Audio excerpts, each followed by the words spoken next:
You just can't find jeans exactly the right length, right? And if you could do anything at all with home sewing, it would be to be able to shorten your jeans. Let me show you some tricks that will help you do that successfully, so successfully that it will look like the original hem, I promise. I'm confident that there are a lot of videos out there on how to do this, and I've always said watch everything you can, learn from everybody you can, give it a try, figure out what works the best for you. In one situation it might be one technique, in another place it might be another technique, and depending upon your sewing machine, the one thing that I can promise you is that it has nothing to do at all with your machine saying heavy duty. I can't tell you how many students have come here to the studio and said, I bought that Singer heavy-duty sewing machine, put in hems on my jeans, and it just doesn't work. There is nothing about that machine at all that makes it heavy-duty. Instead, it's using the right thread and the right needle and the right technique on a sewing machine. I'm going to tell you all about it. First of all, you need to look and see how is the original hem done. On this pair, and on almost all jeans, the top stitching is done with a heavier thread. Okay, so on this one, it's obviously white. The most common is that jeans gold, which is the thread that I carry at my website, and there'll be a link in the description. This is the jean stitch from YLI, and they have it in what's called topaz gold, which will match almost all the time. I carry it in white and topaz gold. Let's look at this one. Can you see it looks nice from the outside, but on the inside, can you see that chain? This is not a regular sewing machine stitch. This is a chain stitch done by a chain stitching machine, or a lot of sergers have that stitch on them. It's called a chain stitch, and on one side you will see it looks like a chain. That's the stitch that's used on men's pants as well up the back, so that the alterationist can get hold of the certain thread and pull, and it will just come undone. It's the same stitch as is on dog food bags or horse feed bags, all right? You have to look and see what it is and realize that without a chain stitch machine capability, you're not going to get that exact look, but it doesn't matter what it looks like on the back. What matters is how it looks on the front. Obviously, you'll need to try on your jeans and mark your finished length. And what I recommend is then cutting your jeans off, allowing for 1 inch hem allowance.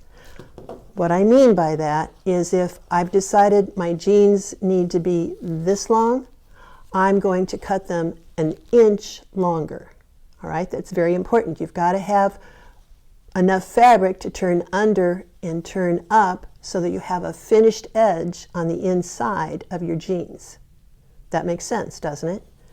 So allow for an extra inch. I also find it's impossible to pin 2 legs the exact same.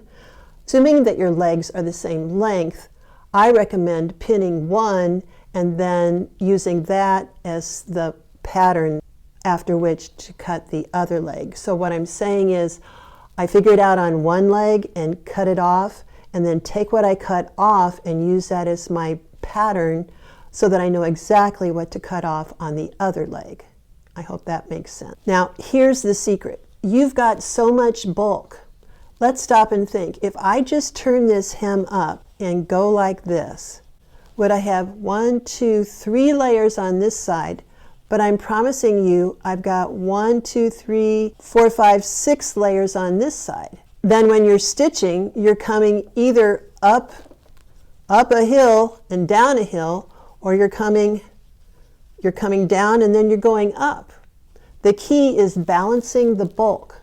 Do you see what I've done here? I've clipped into the stitching line of the side and inseam of the pant right to the fold line so that I can throw the seam allowance in the hem to the opposite direction.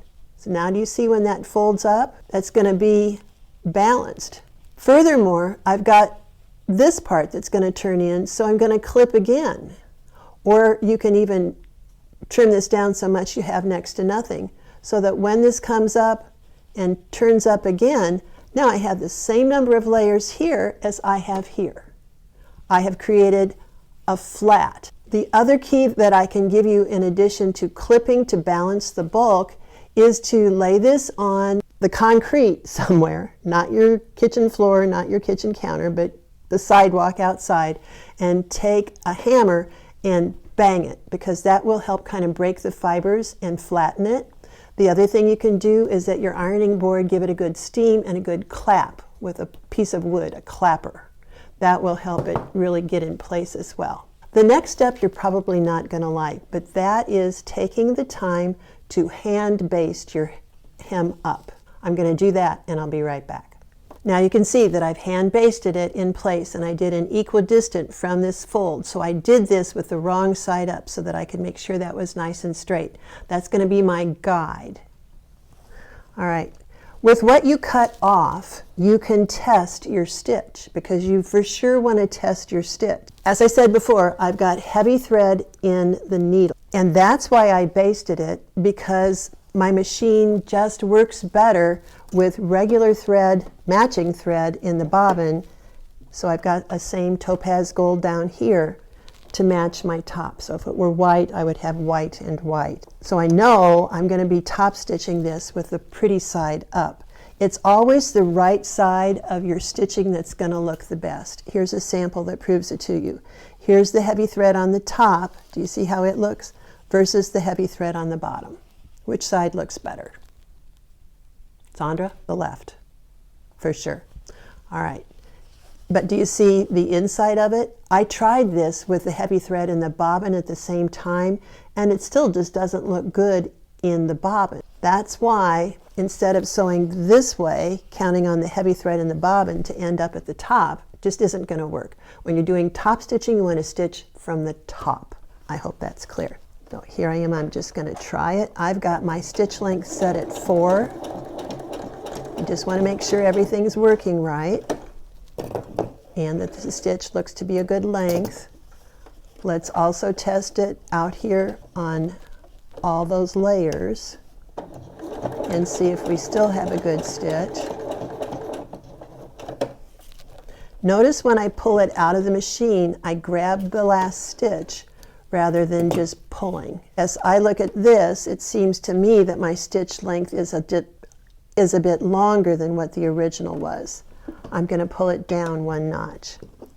Okay, so having basted it and tested my stitch on what I had cut off, now I'm going to sew. And I'm going to sew an equidistant from the lowermost edge to the needle. So you want some kind of guide over here to watch. The basting is holding it up and also kind of a guide. You just have to make sure that everything is working out correctly. Here I am at that bump, but do you see? It just walked right over it because I had balanced the bulk.